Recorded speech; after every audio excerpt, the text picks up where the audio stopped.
Okay, well, welcome everyone, and thank you all for coming to this webinar. We're going to talk a little bit about the Carsey School of Public Policy and about our academic programs. Before I get started, let me just introduce myself and remind you all that you're welcome to ask questions through the Zoom webinar chat window. If you post them, then we'll be sure to answer them throughout the presentation, and more than likely towards the end of the presentation, we'll save some time for that. So my name is Dan Bromberg. I'm the Director of Academic Programs at the Carsey School. And I'm going to walk you through both the Carsey School as well as our academic programs.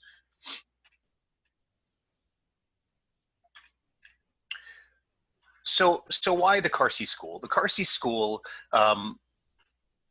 started as the Carsey Institute, and really was well known for its research and its engagement activities for quite some time. Over the last few years, we've developed the Institute into a school of public policy and have developed our academic offerings to be more rigorous and offer some master's programs in public policy and community engagement, and also in public administration. So just to take a brief overview of why the Carsey School and what we offer. So first we have centers. We have a Center for Impact Finance and a Center for Social Innovation and Enterprise.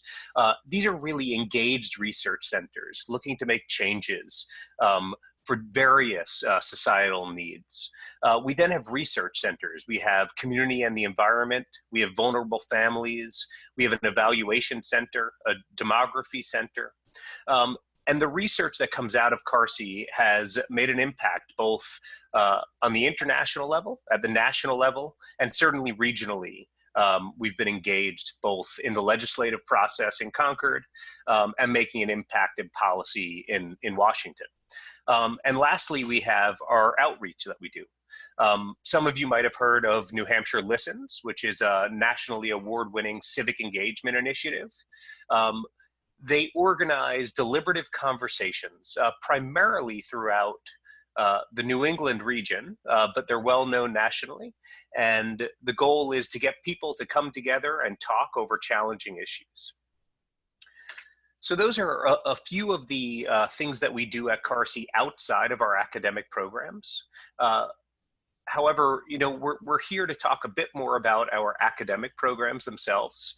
So currently we offer 5 public service master's degrees. We offer one in public policy, our MPP degree. We offer a Master of Public Administration, our MPA degree. And we offer a Master in Community Development, our MCD degree.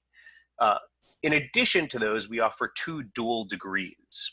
So these dual degrees combine both our MPP with a Juris Doctorate, a JD or a law degree, and our MPP with a Master's of Science in Analytics. We find that both of these dual degrees are quite helpful for they're coupled together. They're quite helpful for marketability of our students and provide a well-needed skill set to launch careers into a number of different directions. So starting with the Master of Public Policy, really the goal here is to develop high-level analytic skills, right? So you can conduct sophisticated analysis. You could look at societal problems, you could look at programs and assess their solutions. We want to give you a lens that you could engage in policy and make an impact, right? And give you the toolkit that you need to do that. There are 2 tracks within the Masters of Public Policy. There is a strategy and communications track, and there's also a policy analysis track. And both of these, your advisors help you decide which way you should be moving forward, and how you should best proceed to get the most out for each student individually. Primarily, the courses are in Durham and mostly during the daytime. So what does it take to get your Master's in Public Policy or your MPP? It's a 40-credit program. There are 5 core courses, and there's a January term colloquium in Washington, D.C.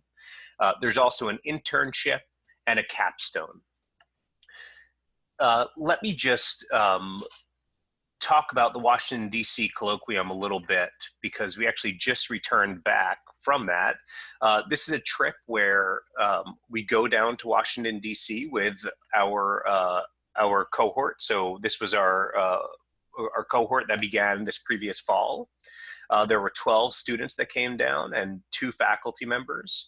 And within 4.5 days, we had about 25 meetings with various policymakers, from people that are working at advocacy groups to think tanks. So for example, we were at the Brookings Institute and we were at the Heritage Foundation, to people that are appointed officials in the Commerce Department and the Department of State. We also went to some, business leaders. We met with folks at Google and we met with their global affairs department. So it really is a wide-ranging experience, and quite an excellent opportunity both for students to be educated on the happenings of policymaking in DC, and I would argue also to be inspired on what is happening in DC and how we can contribute and make an impact. If you look at the bottom of your screen, you'll just see some of our course offerings, so you'll get a sense of what we're offering. And often these classes are taught by high-level experts in the field. So for example, if you look at this policy across borders, it's under the spring schedule. We're actually having someone who worked in both the Obama administration and worked on the Clinton campaign, is teaching that course. So a high-level national security advisor. What are you getting out of this program? Well, we'll flip over to the Masters of Public Administration. My apologies. So the Masters of Public Administration is set up slightly different than the MPP. Primarily, this is built for people that are full-time professionals. We tend to have a lot of mid-career professionals in this program. That doesn't mean it's exclusive to them, but that's primarily what we have in this program. And ideally, you're gaining valuable skills for both management and leadership. And what I like to say about this program is the network that you build within this classroom is equally as important as the education that you're getting from your faculty and instructors. You'll get both a theoretical foundation along with analytical skills and a toolkit of items that you could use to lead and manage organizations. So let me just flip here. So you could get a sense of the Master in Public Administration and what it takes here. So this is a 36 credit program. We also have a number of waiver programs where you can get credit for other things. So for example, the Certified Public Management program offered through the state of New Hampshire allows students to waive 2 electives in this program. And as you'll see, if you look at this schedule, we've really set it up for working professionals. And ideally what we're doing here is creating schedules that work for you. And we offer both 8-week courses, 16-week courses. We offer online courses and in-person courses. And what you'll see, these are just examples, but what you'll see is that if someone were to go, full-time, they really can finish this program in about 16 months. I would say most of our students tend to finish this program in about that 21-month period. But if you want to trek away and take one course at a time, which that example of the 36-month schedule gives you, you'll really get a sense of how many different options there are to accomplish this degree. And next we have our Master's in Community Development. This program is also set up to some degree for working professionals, right? And the idea with this program is to directly apply what you're learning in the classroom immediately to a project that you begin working on.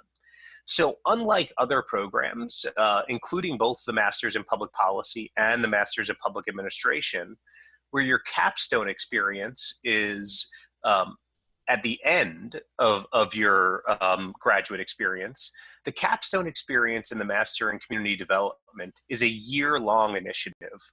And essentially, you begin doing that as soon as you begin the program.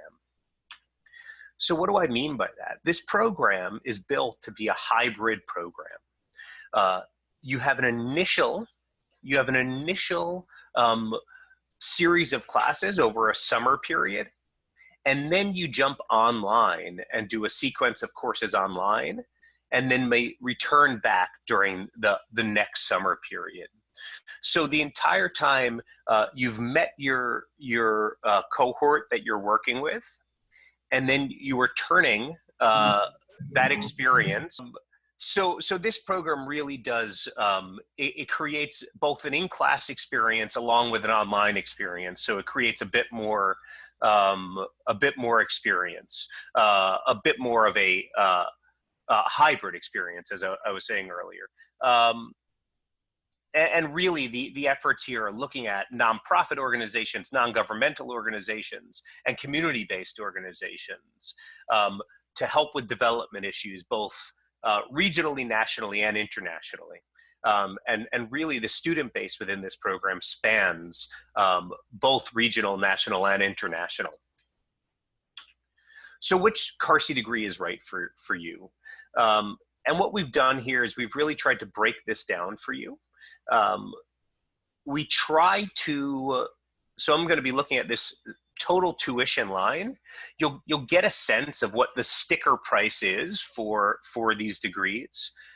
That said, we try to not only offer financial support through the Carsey School, but we've also tried to create programs like this waiver program that I mentioned that allows for you to reduce both your course load and the cost, right? So for example, I'll use that MPA example again. If you happen to be someone who took a certified public manager certificate through the state, that would reduce your course load by 2 classes. And at the same time, that would reduce the amount of money you have to pay for the program, because you wouldn't have to pay for those extra courses. So the goal is to figure out ways to do that for our various programs, and we've been somewhat successful. I'd also like you to look at the career outcomes section here. So what can I do with these degrees? And these, once again, are just examples. But the way I really like to think about this is we are certainly in a time period where there is a burst of people that are going to be retiring for the next 20 years, give or take, if we think about the baby boom. And what is happening is people are needing to fill those positions. And I would argue that the people that are positioned not only with some of the experience, but also with the master's degrees, are going to be better able to step into those management positions. So they truly do prepare you for your next step. So looking at the public policy position, we're looking at media, consulting, advocacy roles, research institutes and centers, and businesses. You could add also to that legislators, and you know, we met so many in our trip to Washington, D.C., legislative staff and policy advisors, right? These would all be appropriate for students with MPP degrees. Public administration, we're looking at town management, city management, nonprofit executive directors, local and regional professional networking, right, and networks. And for community development, project management, private corporations, banks, and financial institutions, right? So there's a lot of variety in what we offer, and there's a lot of impact you can make in any of these programs. The last thing that I'll say, which is a really nice option with Carsey, is that all of these programs complement each other. And while they're not all designed perfectly to fit together, as a student, we can help you design your program. So you might get a taste of each of these various degrees. So say, while you might enroll in public administration, but you have more of a community development interest, we could make sure that we touch on all of that. Or vice versa, you might enroll in community development and have an interest in taking a course in person in Manchester. well, then we could try to make that happen. So the flexibility that we have by offering these 3 different master's degrees that all complement each other offers the student some more options than you typically might have at other universities. So that is really all I have as far as the presentation part of this goes, but I'm happy to answer any questions and respond to any comments if there are any out there.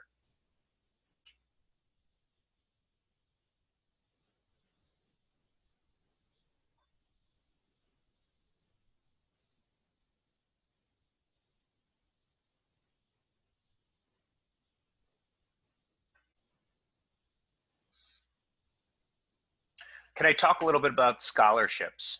Sure. So the scholarships, for the most part, our deadline is February 15th for the MPA program and for the MPP program.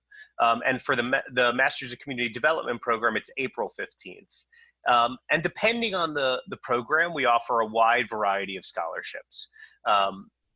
We offer in-house fellowships, meaning that you would work with one of the research centers. But then we also offer various awards for example, for Peace Corps or City Year or NeighborWorks if you're in the community development field. So there are a number of different ways to reduce tuition. And really your best bet is to reach out to one of the names on your screen right now. I'd be happy to talk to you, or Sanjeev, Robin, or Sarah, and we could really guide you through which is the best way to do this. Let me just scroll through here. Would a JD MPP student be able to do a little customization of their degree, or is it just Carsey only students? So I'm not exactly sure what you mean by that, but I'll take a stab at it. So the JD MPP degree is a relatively structured degree, and that's primarily because of the JD part of it. So you actually need to begin in the law school, and then, so it's basically a year within the JD program, and then a year within the MPP, and then you finish off with a year in the JD program. So it's relatively fast in comparison of attempting to get both degrees isolated. However, to do that, it is relatively well structured to make sure that students are getting through both of those programs. And once again, that's something that we'd be happy to talk about. We'd be happy to talk about further, via email, in person, or on the phone. So we have someone that has raised their hand. I might get your name wrong. My apologies. Vikiswa. So if you could ask your question in the chat room, that would be better for us. Okay. Also, what about fellowships or scholarships for JD MPP students? Yep, no question. JD MPP students are also open to the fellowship and scholarship opportunities. There is a link on our financial aid page that if you go there, you'll be able to fill out that fellowship application. So once we get completed applications for admittance into the program, you could then fill out our scholarship and financial aid information, and we're happy to deal with that. Okay. But I have vast experience working in the NGOs and government departments that fund some of these NGOs. So for the master's degrees, you do need to have a BA degree to get into them. That said, all of our courses can be taken as continuing ed courses typically, which is a non-degree producing way to take some graduate level courses. And what you can end up doing is eventually transfer those credits in. So what we often recommend to students is that if you're interested in our programs and you're not currently ready to jump into a master's program, take a couple courses as a continuing ed student, and then I believe it's up to 9 or 12 credits, but I'm not positive. I'll have to check with that for you. You could transfer those in and roll right into the program. Are there any other questions from anyone out there? If you want, you could just throw them into the chat box and I'd be happy to answer them. What I would encourage you all to do is to go to our website. If you fill out our any of our material. We'll make sure that we're staying in touch with you. And also reach out to any of these emails that are currently on your screen, and we're more than happy to set up a time to talk to you and really get into that. So is the GRE test required for admission? So Taylor, that is program specific. So we do waive GRE requirements for the MPA program does not. And if someone else, Robin, if you wouldn't mind chiming in just for MACDAP, I'm just not positive whether or not the GRE is required. No, the GRE is not required for the Master of Arts in Community Development Policy and Practice program. Great, thank you. Yeah. And also for the accelerated MPP program, so anyone that happens to be a student at UNH already, they don't have to do a GRE for the MPP. But for the MPP program alone, the GRE is typically required. So how do I apply for the certificate program? So we do offer, there are different certificates. What I would say first is possibly testing out as a continuing ed student and enrolling in one of the courses. And we'd be happy to walk you through as to how you do that. So best bet is to email one of us after this presentation, and we're happy to walk you through how you could kind of get your foot into the door of the programs without fully enrolling in one of the master's programs. Are there any other questions I'm missing here? I think I'm hitting on them all. We got a nice one. Wondering about the gap between the MCD application and financial aid deadlines. Are financial aid decisions only made after the deadline, or would a decision be made sooner if a financial aid application is submitted sooner? If an application is fully submitted with a financial aid request, we will certainly look at that and make some decisions. That said, we consider how much funding we have, and we consider both, equity and merit. So we do like to look at all of our applicants before we make final decisions. What I would say, Jeff, is if you're in communication with us, we'll certainly be able to kind of keep you posted on where we're at in our decision-making process, so you're not just hanging out there and you have a sense of when you'll find out all that information. Any other questions? Okay, great. Well, we appreciate you all coming out onto this webinar, and we look forward to hearing from you in the near future. We'll try to stay in touch with everyone, but please do follow up with either me or with Sanjeev, Robin, or Sarah. And like I said, any of us would be happy to continue the conversation and help you figure out, what makes the best choice for you.